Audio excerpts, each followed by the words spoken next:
Many called it wrong. Now the polling industry is trying to figure out where they went wrong with their numbers after the 2017 election.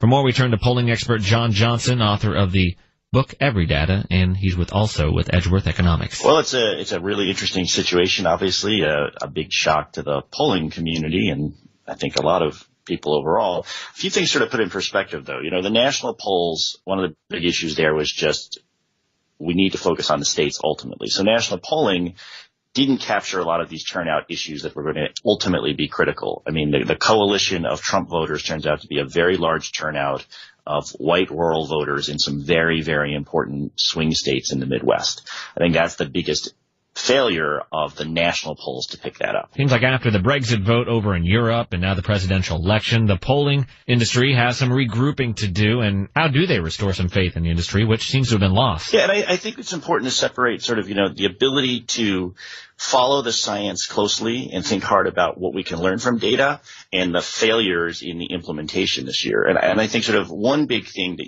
we've talked about a lot over the weeks is every poll has a turnout model. But those turnout models are based on a whole set of assumptions, and there's not a lot of transparency into those. So one thing I think will start to happen is a lot more effort and focus on what are the pollsters assuming about turnout. The second thing that I think we will increasingly see happen as well is many times the polling organizations that are conducting the polls are the same people that are also then explaining what they mean. And that's a little bit different than sort of the way it works in a lot of other sort of applications of science, where you have independent people looking at the numbers and saying, oh, this is what I see the strengths and weaknesses are. So I think there will probably be a movement towards more sort of third-party peer review and incorporating other types of experts into the discussion. So it's not the same people conducting the polls that are also talking about them.